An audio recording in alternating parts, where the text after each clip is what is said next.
이렇게 여기다 이렇게 뿌려주면 얘네들이 밑으로 떨어져서 여기서 이제 헤매다가 죽겠죠. 약에 노출돼서. 벌써 죽어가는 것 같아요. 네, 지금 여기 엄청 떨어지죠. 계속 떨어지네요. 네, 떨어져요. 이제 계속 떨어질 거예요.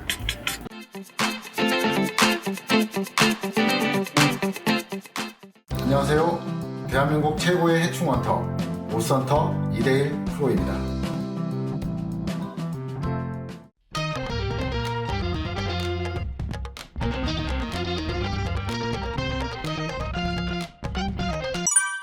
오늘은 반찬 가게에 왔는데요. 바퀴벌레가 너무 많다고 해서 지난번 시찰을 한번 했었습니다. 바퀴벌레를 잡으려고 다른 업체에서도 여러 가지 노력을 많이 했는데 아직까지 해결되지 않고 바퀴벌레는 점점 더 많아져서 이렇게 신청이 들어왔습니다. 지난번 시찰했을 때 바퀴벌레가 너무 많았기 때문에, 그리고 또 여러 가지 방법을 다 해본 그런 상태의 업장이기 때문에 일단은 처음에 바퀴벌레 개체수를 좀 줄여주는 작업을 진행할 건데요. 오늘 영상을 끝까지 보시면 바퀴벌레가 너무 많을 때 어떻게 작업을 해야 되는지 알 수 있을 겁니다. 끝까지 시청 부탁드리겠습니다. 지금 이곳은 굉장히 좁고요. 집기들이 오밀조밀합니다. 가게가 좁다고 해서 봐야 될 장소가 적은 것은 아닙니다. 좁을 때도 마찬가지로 이 정도 개체수가 있을 때는 모든 곳에 다 바퀴가 있다라고 생각을 하고 작업을 해야 되고요. 하다못해 뭐 이게 작은 틈, 뭐 이런 이렇게 벌어진 작은 틈에도 바퀴가 있다라고 판단을 하고 모든 틈새를 다 확인하면서 작업을 해야 되고요. 특히 오늘은 바퀴벌레가 이렇게 많을 때는 에어졸과 살충 분무제 그리고 잔류 분무제로 작업을 해서 개체수를 많이 줄여놓을 겁니다.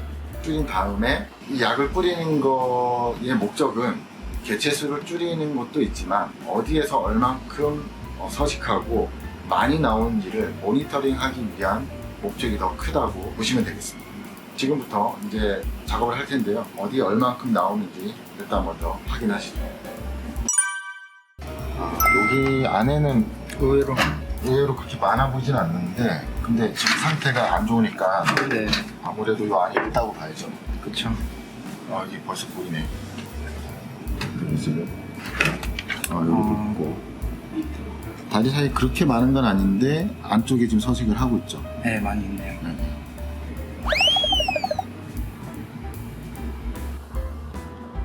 이런 애들이 이제 약을 했을 때 먹이제를 그냥 쓰게 되면 이런 데 안에 있는 것들은 먹이제를 잘 먹지 않아요. 그러니까 이걸 뚜껑을 열어둔 채로, 열은 상태로 여기 안에다가 먹이제를 짜는 게 제일 좋은데, 오늘은 이왕 지금 약을 뿌려서 좀 줄여놓기로 했으니까 이쪽에다가도 다 약 분무를 해서 살아있는 거는 한 마리도 안 보이게 일단은 작업을 하겠습니다. 이런 데도 문제인데, 지금 이렇게 지금 선반이 있는데 선반 아래쪽이 터널처럼 다 지금 이렇게 연결되어 있거든요. 구부러져서. 바퀴벌레가 이 속에 지금 있다고 봐야죠. 그리고 또 다 안에가 비어 있는 거죠? 다 비어있죠. 비어있고 기계 내부에도 여기도 지금 바퀴벌레 돌아다니고요. 열면 많겠는데요? 지금 열기도 전에 여기서 지금 벌써 새끼들이 지금 엄청 많고 새끼들이 좀 많네요. 네. 이쪽도 그렇고. 그러니까 여기를 줄이려고 계속 지금도 지속적으로 노력 중이다라고 지금 표현할 수 있는 거죠. 노력은 하는데 이런 것들이 안 없어지는 지금 상황이거든요. 여기 지금 여기 보시면 이 안으로 들어가거든요. 지금 이렇게 들어갈 수도 있지만 이거보다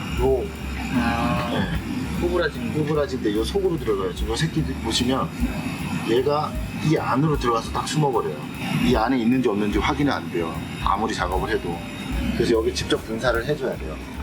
그리고 여기 지금 이제 박스가 이렇게 있는데, 박스도 원래는 이렇게 깔아놓으면 안 돼요. 바퀴벌레가 많을 때는 박스를 깔아놓고 다시 가면 안 되고, 박스를 걷어놓은 채로, 이거는 뭐 밖에 따로 보관하셨다가 이게 이제 기름이 떨어져서 미끄러우니까 이렇게 놓으시는 건데요.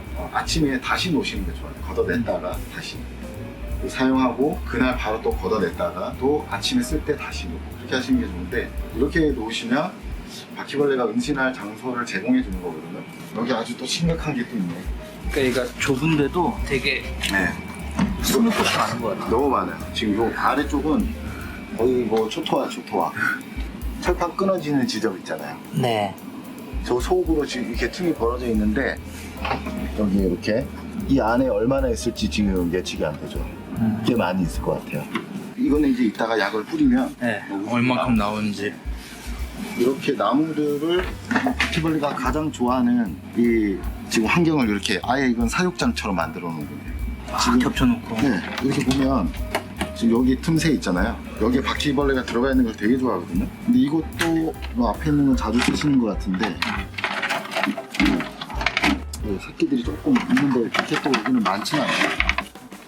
그리고 요거 이 나무통 빨래판 이런 식으로 여기 옆집이 이제 또 음식점인데 이 벽이 이렇게 하나 네. 두고 양쪽이 음식점인데 이 옆집도 지금 엄청 많을 거예요. 바퀴벌레가. 그러니까 지금 이 집만 잡아서 될 문제는 아니긴 한데 최대한 잡아야죠. 네, 너무 많고 이 안에도.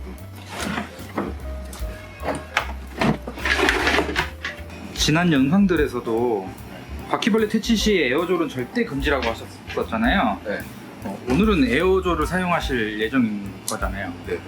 에어졸을 사용한다면 완벽하게 해야 돼요. 먹이자랑 혼용 시에 먹이제는 먹지 않기 때문에 그 혼용하는 건 절대 금지고요. 전체가 완벽하게 살아있는 것들은 한 마리도 남겨놓지 말고 다 잡는 작업을 해야 돼요. 그래서 에어졸로 일반 사람들이 에어졸로 작업을 하게 되면 그렇게 하기가 힘들어요. 오늘 보시면 알겠지만 장비도 필요하고 그리고 약재도 많이 필요합니다. 그래서 오늘 보여드리는 내용을 보시면 에어졸로 작업했을 때 어떻게 해야 효과가 나오는지 알 수 있을 거예요. 오늘은 에어졸만 사용해서 퇴치 작업을 하실 건데요. 에어졸을 사용하게 되면 겔 작업은 굳이 할 필요가 없기 때문에 이것만 하는 건가요? 아니요, 이 에어졸로 개체수를 많이 줄여놓고 그리고 또 어디에서 대량으로 서식하는지를 파악을 한 다음에 나중에 이제 그 에어졸이라든가 약재의 어떤 기운이 떨어질 때쯤 대략 한 3주 정도 후에 다시 와서 겔 작업을 할 겁니다. 근데 오늘 분무 작업을 진행하고 나서 중간에 와서 테스트를 다시 또 할 텐데요. 해봤을 때 바퀴벌레가 얼만큼 또 나오는지 확인을 하고 겔 작업을 좀 미룰 수도 있지만 어쨌든 최종적으로는 겔 작업을 해서 박멸을 하는 쪽으로 가기 위해서 이렇게 지금 에어졸 작업을 먼저 진행하는 겁니다. 이런 경우는 좀 특수하다고 보시면 돼요. 일반적으로 겔만 해도 없앨 수는 있어요. 근데 지금 굉장히 최근까지도 여러 업체에서 연막도 터뜨리고 분무기도 쏘고 에어졸도 쏘고 이렇게 지금 진행된 업장이기 때문에 최대한 개체수를 많이 줄여놓기 위해서 에어졸을 저도 같이 쓰는 겁니다. 전에 업체에서는 똑같이 뿌렸는데 왜 못 잡았냐, 이거는 오늘 보시면 알겠지만 제대로 작업이 안 됐다고 저는 생각합니다. 그래서 오늘 제대로 작업을 해낸 이후에 최대한 개체수를 많이 줄인 다음에 겔 작업을 진행을 해서 100% 퇴치를.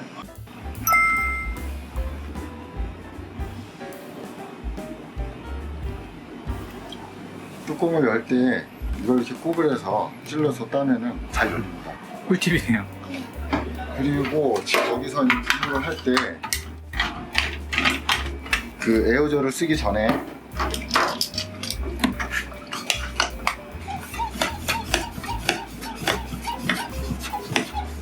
바닥 쪽으로 그 최대한 잔여 분무를 해주고요. 그 다음에 이제 에어졸을 써서 떨굴 겁니다.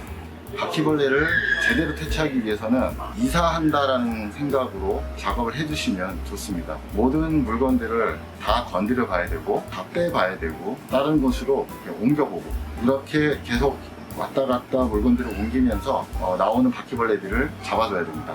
물건들을 일단 좀 다 좀 빼내겠습니다. 빼내고 작업을 진행할게요. 여기 아래쪽 작업을 먼저 하기 위해서 이렇게 물건들을 최대한 뺄 수 있는 건 다 뺐고요.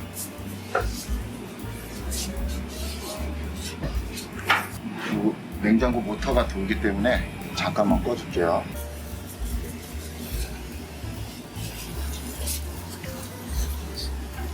이렇게 장판 밑에도 바퀴벌레가 있다고 봐야 돼요. 지금 죽어나가는 것들이 있어요.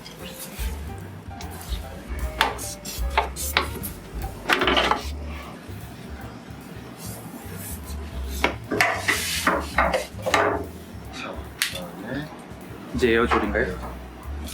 에어졸을 뿌릴 때는 막 뿌리지 마시고 바퀴벌레를 하나하나 찾아가면서 뿌리시면 됩니다. 바퀴벌레 나오면 원샷, 이렇게 또 나오면 원샷. 여기 또 있고 도마에는 최대한은 닿지 않게 해야 되겠죠.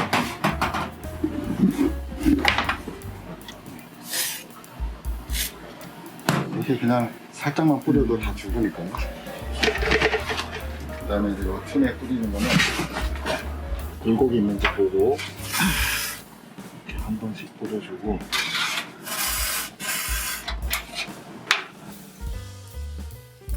이렇게 여기다 이렇게 뿌려주면 얘네들이 밑으로 떨어져서 여기서 이제 헤매다가 죽겠죠.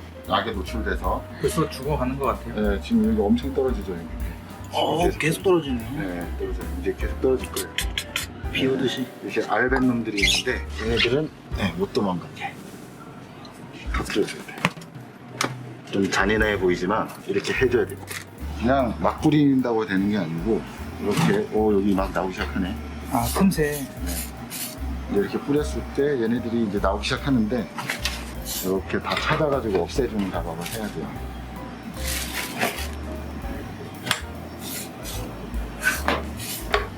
많이 뿌리지 않고 이렇게 냄새만 풍길 정도로 이렇게 뿌려놓으면 얘네들이 갑자기 활동량이 훅 늘어나면서 이제 도망가려고 하잖아요. 그때 육안으로 이제 눈에 더 많이 띄거든요. 그럼 이제 그런 소구를 찾아가지고 뭐 이런 식으로 살짝만 이렇게 그러면 해결되는 겁니다. 동화가 아까 봤는데 다행히 도마에는 없네. 이런데 이제 틈새도 다 있다고 보니까 쑥 들어가네요. 빨대 넣고. 네. 이런 거는 이렇게 불어줘야죠. 사람한테 해가 안 되는 공간이기 때문에 그냥 적셔주면 돼요. 여기 밑에 지금 음식이 있어서 지금 막 뿌리면 안 되고요. 지금 이런 찾아가지고 얘들은 이런 식으로 여기서 이제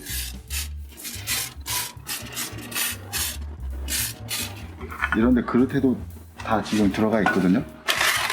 여기다가는 뿌릴 수가 없잖아요. 네, 이거 뿌릴 수 없어요. 그러니까 여기 찾아줘야 돼요. 최대한. 이렇게 지금 찾아서 보이죠? 네. 와, 여기구나. 네.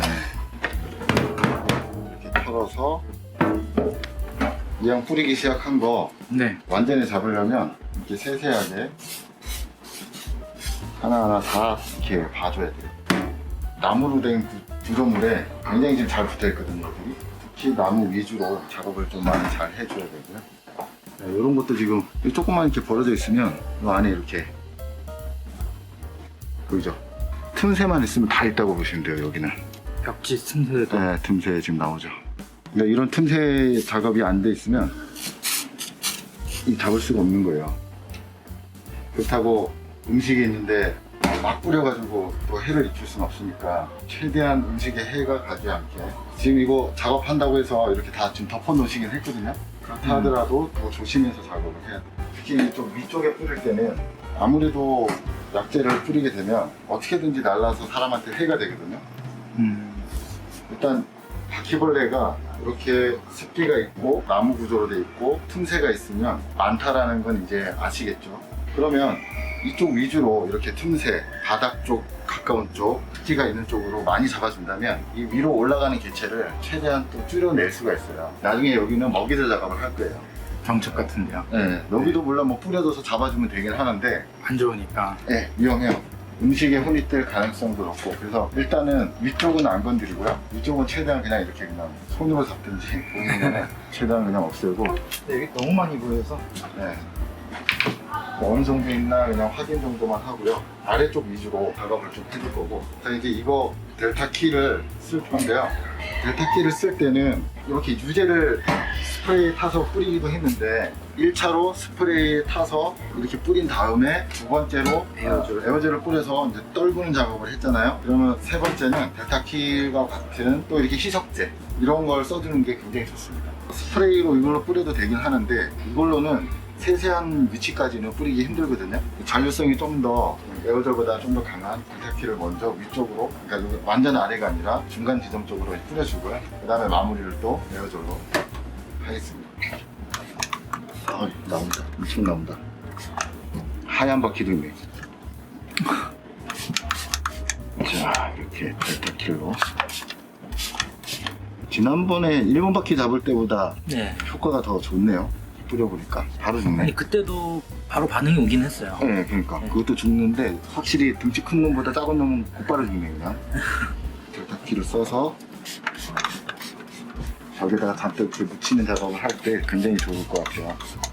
이렇게 해놓고 이제 이걸 뿌리게 됩니다. 그러면 이 안에서 나오는 것들이 그냥 떨어지는 게 아니라 쭉 벽을 타고 액체에 묻어서 미끄러지듯이 떨어지는 애들이 있을 거예요. 물건들을 이렇게 하나하나 다 이렇게 옮기면서 작업을 해야 돼요.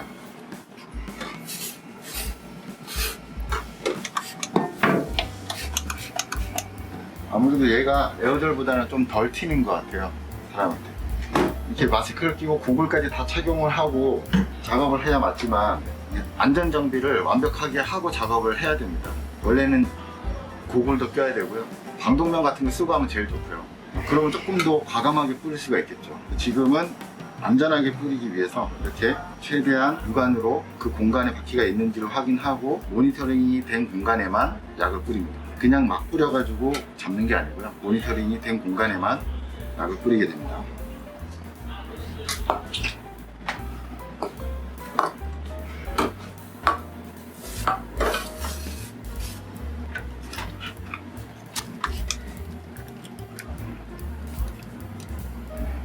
넌 못 지나간다.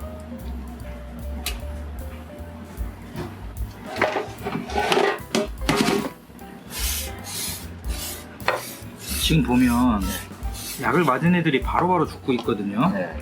혹시 약의 어떤 원리 때문에 그렇게 되는 건가요? 네, 이거는 이제 중추신경을 바로 마비시키는 신경독이라고 보시면 됩니다.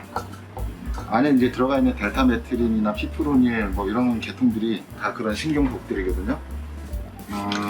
예전에는 DDT라고 하는 굉장히 안 좋은 전쟁에 쓰였던 그런 사람한테도 좋지 않은 신경독이 있었는데 이 약재들이 그것의 어떻게 보면 발전형이라고 보시면 돼요. 사람한테 극히 해로운 성분들을 계량을 해서 이렇게 벌레만 사람한테는 그렇게 해롭지 않고 벌레가 잘 죽을 수 있게 약재를 계량한 것으로 일단 보시면 되겠습니다.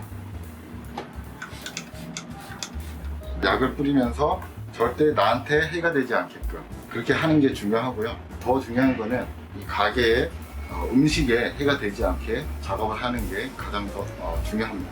지금 바퀴벌레들이 살충제 맞고 막 죽고 있는데요. 네. 만약에 알을 벤 암컷이 약을 맞고 죽는다고 해도 알은 무사한 거 아닌가요? 알은 무사하죠. 그러니까 약을 맞고 죽는다 하더라도 살아있는 것만 죽기 때문에 그 알들은 아직 신경이 생성되지 않았기 때문에 죽지 않는 거고요. 그리고 그 껍데기에 둘러싸였기 때문에 약이 침투가 되지 않는 거예요. 그래서 그 껍데기에서 알들이 부화가 돼서 나오는 시기가 여름철에는 대략 3주 정도면 전부 다 부화가 됐다라고 봐야 되거든요. 그래서 간격을 3주로 잡는 겁니다. 3주 후에 왔을 때는 남아있는 알들이 모두 부화했다라고 판단을 하고 2차 작업을 진행하게 됩니다. 오늘은 살아있는 것만 죽고요. 그 다음에 3주 후에는 알에서 나오는 새끼들까지 죽는 그런 작업이 됩니다. 그때는 이제 겔 작업도 같이 하시는 거예요. 네, 이제 그때 또 상황을 봐야 되겠지만 아무래도 그렇게 겔 작업을 해야 조금 더 원활하게 잡힐 것 같아요. 왜냐면 이 지금 철판 뒤쪽에 이런데 중간에도 다 들어가 있거든요. 지금 바퀴벌레가. 이거는 이렇게 약을 싸서 최대한 쏜다 하더라도 약이 닿지 않는 공간들이 또 있어요. 왜냐면 이 철판 뒤에 또 이 벽이 약하기 때문에 지금 보시면 벽이 다 뚫려 있거든요. 석고벽인데 뚫려 있어요. 그 벽 속에까지 지금 다 들어가 있는 상태예요. 그래서 아무리 노력을 해도 잘 잡히지 않았던 그런 상황인데 이런 상황에서 오히려 개체수만 좀 줄여놓고 먹이제를 쓴다면 효과가 더 클 걸로 일단 판단이 되고요. 이렇게 깊숙이 들어차 있는 바퀴들을 잡아내려면 결국은 겔밖에 없어요. 먹이를 먹고 물어다가 들어가서 나눠 먹고 죽어야만 해결이 된다, 이렇게 보시면 됩니다. 단지 시간이 꽤 오래 걸릴 것 같긴 해요. 업장마다 다 틀린데 상황이. 근데 지금 여기 업장은 개를 먹고 들어가서 전체가 다 죽는 게 아니고 일부가 죽고 또 살아남은 애들이 또 계속 번식을 할 거예요. 근데 지속적으로 개를 계속 먹여준다면 언젠가는 해결이 될 걸로 일단 판단하고 있습니다. 그 기간은 정확하게 아직까지는 추정하기가 좀 쉽지는 않은 상황입니다. 다른 곳을 예를 들면 여기와 비슷한 업장을 해결하기 위해서 작업을 해봤는데 1년이 걸린 업장도 있고요. 한 6개월 정도 걸린 업장도 있고 상당히 좀 긴 시간이 필요합니다. 바로바로 해결되지 않아요. 그리고 또 바로 해결되지 않는 이유 중에 또 하나가 있는데, 아무래도 사람이다 보니까 완벽하게 작업을 한다고 해도 놓치는 구간이 있을 수 있거든요. 근데 그 놓치는 구간에 바퀴벌레가 굉장히 개체수가 많이 있었다고 하면 다시 늘어나겠죠. 다른 데 신경 쓰다 보면 그 놓치는 구간에서 다시 늘어나서 또 나오게 됩니다. 작업을 진행하면서도 끊임없이 그 서식지를 찾아내면서 작업을 진행해야 됩니다. 그러니까 이게 얼마나 힘든 작업이겠습니까? 왜냐면 오늘 이렇게 이사하듯이 작업을 해낸 다음에 오면 또 똑같은 작업을 또 해야 돼요. 먹이제를 쓸 때는 더 지독하게 해야 됩니다. 조그만 조각이라도 다 뒤집어 보고요, 빼내보고, 그리고 모든 틈새에 낙이 들어갈 수 있게 노력을 해야 돼요. 짝대기 묻혀서 놓기도 하고, 그리고 뭐 트레이 같은 병뚜껑이나 뭐 어떤 트레이 같은 곳에 놔서 던져 놓기도 해야 되고요. 곳곳 요소요소에 따라서 최대한 바퀴벌레한테 먹이를 먹여주기 위한 작업들을 해야 되는데, 그것이 지금 오늘 보셨던 작업을 그대로 똑같이 진행을 계속 지속적으로 해야 된다라고 보시면 됩니다. 이런 식으로 작업을 해야만 바퀴벌레가 없어질 수 있는데, 사람이기 때문에 힘든 작업을 처음에 한번 하고 나면 그 다음에 하기 싫어집니다. 그래서 조금 이제 약식으로 하게 되죠. 바퀴벌레가 많이 나왔던 구역에만 바퀴벌레 개를 짜놓기도 하고요. 모니터링이 제대로 안 이루어진 상태에서 작업을 하기도 하고 그렇게 되는데, 오늘과 같이 최대한 육안으로 모니터링을 하면서 바퀴벌레를 잡아내는 작업을 이렇게 지속적으로 똑같이 해야만, 몇 번이고 해야만 바퀴벌레를 완전히 없앨 수 있습니다. 바퀴벌레가 90% 이상 없어졌다고 판단이 되면 그때부터는 모니터링 트랩을 이용해서 바퀴벌레가 나오는 구역의 개체수 등을 파악을 해서 더 정확하게 약을 쓸 수 있습니다. 이렇게 바퀴벌레가 많은 업장일 경우에 오늘같이 작업을 해놓고 알이 부화가 다 된다라고 판단되는 시기, 대략 3주 후에 와서 다시 한 번 더 똑같은 작업을 할 텐데요. 그때 와서 만약에 개체수가 많지 않다면 바로 먹이제 작업을 진행할 수도 있습니다. 먹이제 작업을 진행하게 된다면 또 똑같은 방식에 이렇게 다 끄집어내고 털어내는 방식으로 해서 먹이제 작업을 2회에서 3회 정도를 또 3주 간격으로 그렇게 진행하게 됩니다. 오늘은 바퀴벌레가 굉장히 많은 집에 와서 작업을 해봤는데요. 에어졸 작업을 진행을 해서 바퀴벌레를 최대한 줄여놓고 나중에 먹이제를 쓰려고 하는 그런 방법으로 작업을 해봤습니다. 굉장히 세심하게 작업을 해야 될 부분들이 많았고요. 오늘같이 이렇게 작업을 하신다면 바퀴벌레가 이렇게 많은 집도 충분히 해결이 가능합니다. 오늘의 정보가 좋으셨다면 구독, 좋아요, 알림 설정 부탁드립니다. 감사합니다.